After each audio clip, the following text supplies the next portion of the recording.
Kapadring, ito na yung kinonvert natin sa Barako 2 na wala siyang fuel gauge. So ayan o, pumalo na siya ng kalahati.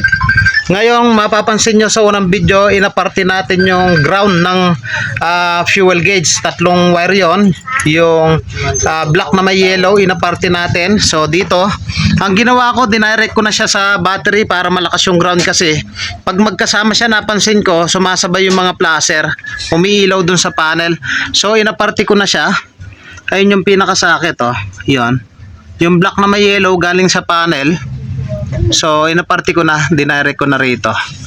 So ngayon, ayan oh, pumalo na siya. Try natin patiin, dapat yan bababa.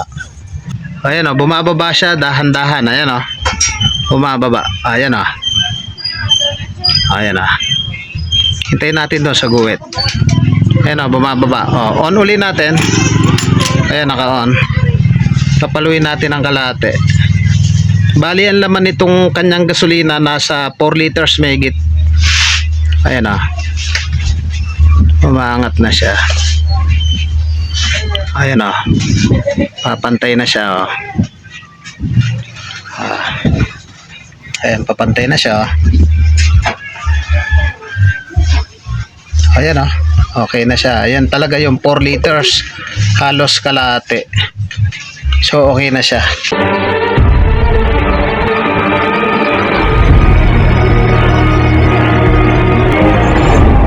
Gusto kayo mga padreng, at welcome back na naman sa ating channel. May dinala rito Barako 2. Wala namang issue yung motor ni boss, conversion.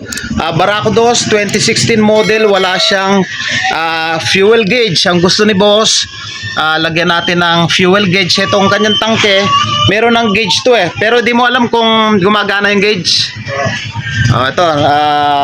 Ito Barako 2 na tangke, may gauge na siya. Ngayon, ginawa niya rito, magpapalit kami ng pinaka-panel na may fuel gauge. So, nabili niya dun sa Shopee, sa Chap-Chapan siguro, dahil may tinakbong 9 kilometer na eh. Ayan o, dayo from Mabuko na eh, padreng. Mabuko, Hermosa, Bataan. So, kung hanap nyo yung ganitong tutorial na pagdi-DIY sa pagkasa ng fuel gauge para ma-monitor natin yung dami ng gasolina, para sa inyo itong video na to. So ito yung gagamitin natin. Napaka-importante na dapat alam natin yung wiring connection. So hindi na natin papansinin yung mga flasher niya. So dito na tayo magpo-focus sa kanyang fuel gauge. Hanapin lang natin ito, yung likod niyan. Ayun, matik yan. Ito yung kanyang fuel gauge. Sa Barako o anumang Kawasaki, yung light brown, yan yung tinatawag na accessories wire. Ngayon, ang pinaka-trigger dito, dun sa switch sa may tangke, negative ang pumapasok. So, matik to, tong brown wire, tatakbo ito dun sa accessories wire ng Kawasaki Barako sa light brown. Original to, kaya light brown din. So ngayon, i-check na muna natin to kung gumagana yung nabili ni boss. Sa Barako, may makikita tayong black na may yellow, automatic yan, negative. So tatlong terminal yan, automatic high and low. So matik to, tong dalawa na yan ay ground. So check na muna natin, yan, nagpagapang ako ng wire sa light brown kasi nga positive yan. Lalagay natin sa positive terminal ng battery. Tapos gamit tayo ng test light, lagay lang natin yung clip sa negative. Bakit sa negative? Para mapasukan natin ang negative to, i-check natin yung pinakakamay kung papalo pataas, papalo pababa. So yung mga padreng, linagay ko lang yung light brown dito sa positive. Napaka-importante kasi na dapat gumagana muna yung ating gauge bago natin isalpak. Pagkayari nito, checkin natin yung pinaka-switch doon sa yung floater, doon sa tangke. Hindi yung bibiray natin agad, sayang lang yung pagod. Napaka-importante na dapat lahat yan functionable yan. So light brown dito sa positive, yung test light natin dito sa negative. Ang gawin lang natin, sundutin natin yung yung green na may black. Pakihawak mo nga, dapat yan, papalo yan, pataas or pababa. Sundutin lang natin dito yung light brown. Ayan, sundutin ko. Check natin kung papalo. Ayan o. Kita ba? Ayan o, maangat o. Ayan o, maangat o. So na-check na namin kanina to. pumalo ng sagad. So ibig sabihin, yung isa niyan, yung black na may yellow, pag sinundot natin, mag-e-empty siya. So try natin. Ayan o, nag-e-empty siya o. Sagad natin para, ayan o, black na may yellow yan. Kaya, sundutin natin. Ayan. Empty natin. Ayan o, nag-empty na siya.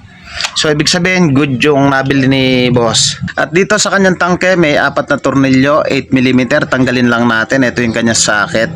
Pagkatanggal yan, mahuhugot na natin yan mga padreng. So yung mga padreng, ito yung kanyang fuel gauge. So negative yung pumapasok dito or yung pinaka resistance. Pag sinabing resistance, pwedeng mahina, papalakas. May makikita tayong kulay green tsaka black. Ayan o, green at black. Ngayon ang gawin lang natin mga padreng, sinutan ko lang siya ng kapirasong wire diyan sa kulay green. Tapos linagay ko sa positive ng battery. Tapos yung clip naka-negative. Sabi ko nga sa inyo, resistance yung pumapasok diyan. Pakihawak mo nga to. Pakihawak mo. So kapag naka empty. So ito yung test light natin. Pag naka-empty, dapat mahina yung ilaw. Try na muna natin yung ating test light. Dito, positive. O, gumagana yung test light natin. O ngayon, sundutin natin yung nakadikit tayo dito sa kulay green. Dito, kulay green, linagay sa positive. Sundutin muna natin yung green. Ayan. Umilaw yung green. Ayan o. Sundutin natin yung black. Pansinin nyo, mababa yung resistance. So, pakitama na lang kung ganun nga ba, pag mababa resistance, may inayang ilaw. Ang importante dito, malaman natin kung functionable. Tapos iaangat ni boss yung floater. Iaangat dito, dapat lalakas yung ilaw para makita natin kung talagang gumagana. Sundutin lang natin yung black. Pansinin nyo yung ilaw, malabo. Angat mo yung floater. O, tingnan nyo, lumalakas o. Sige, sagad mo. O, lumakas yung ilaw o. O, ayan o. Napakalakas. O, natanggal yung pagka-tap ko. O, tap lang natin. Ayan o. O, baba, pababa. Pansinin nyo, lumalabo yung ilaw o, lumabo. O, nawala o. Isa pang mabilis, pataas. O, di ba? Okay. So, ibig sabihin, gumagana pa yung kanyang ito yung sa floater niya, yung pinaka switch. At para lubos natin mapatunayan na gumagana yan, itatap natin dito sa kanyang gauge. Ito, i-actual natin, gagawa lang tayo ng socket dito. Titingin tayo ng socket. So yung mga padreng, itong pinaka body niya nakaturnilyo dun sa mismong tangke. Ibig sabihin ito yung body ground. So nagpagapang lang ako dito papunta sa negative. Ito yung nagsisilbing ground niya. Tapos yung light brown dito sa positive. So may supply na siya ng positive negative. Tapos from dito sa floater meron siyang socket. Ito nga, ito socket. Meron siyang wire na ayan, black. Pinagtap ko lang yan yung black yellow dito sa black. Tsaka green na may black dito sa kulay green. Ayan sa green. So chinek namin. Pumapalo na siya ng kalahati. Ngayon try pa natin iangat. Ayan, tingnan natin pumapalo. Ayun pumapalo pa siya Mapalo pumapalo pa siya kanina, kalahati lang yan. Try pa natin. Ibig sabihin okay na okay. Ayan, bumaba. Ibig sabihin sumobra tayo. Ayan, tumataas. Ayan, tumataas. Ayan lang yung sagad niyan. So, update ko kayo maya-maya kung sasagad siya. Dahil medyo mabagal. So, pag try muna natin dito, baba natin. Ayan, baba ko. Ayan natin kung bababa. Bumababa na Ayan mabagal lang yung baba. Baba pa natin. Ayan bumababa siya.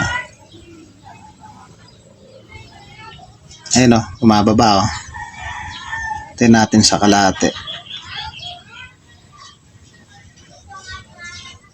Ayan o, kalahati na. Angat natin ulit. Tingnan natin kung higit sa kalahati. Ayan o, tumataas o. So, ibig sabihin, good. Good yung kanyang floater. So, yung mga padreng na ikasana natin, may sakit na siya. Ngayon, mapapansin nyo rito, black yellow. Lahat sila black yellow ground yan, pero dapat aparte yun dito sa ating fuel gauge. Ngayon dito sa lumang harness, merong isang spare na black na may yellow. So etong black na may yellow na to, dapat ito dito sa ating mga placer, high beam. So aparte ito, ang nangyari dito, posible na sama-sama sila rito. Ang gagawin ko, bubuksan natin, ihihiwalay natin tong black na may yellow na to. Kailangan mahiwalay natin yan. So yung mga padreng, inaparte lang natin yung sa fuel gauge, yung black na may yellow. Ito siya, oh.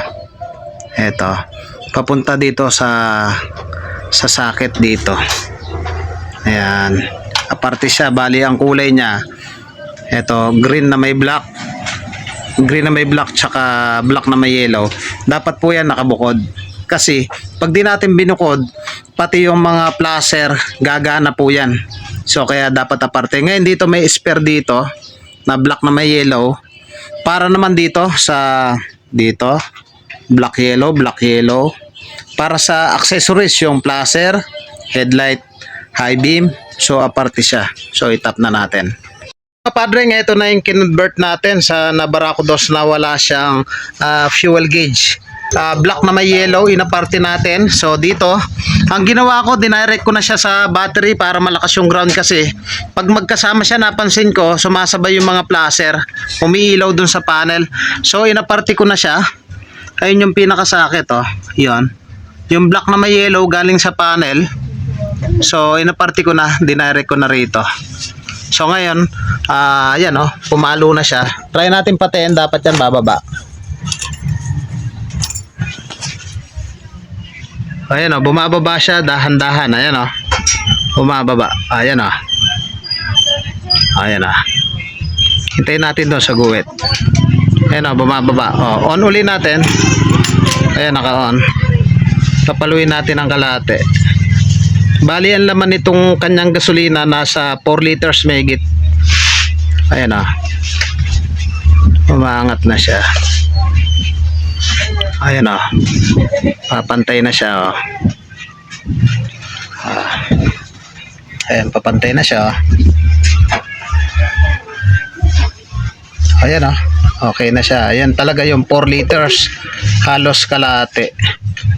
So okay na siya. Mga padreng, kung nagustuhan mo yung ganitong tutorial at bago ka pa lang sa akin channel, huwag niyo pong kalimutan na paki-like, paki-subscribe at paki-hit na rin po yung notification bell para updated po kayo sa mga videos na kagaya nito. Thank you po sa inyo. God bless at mabuhay po kayo.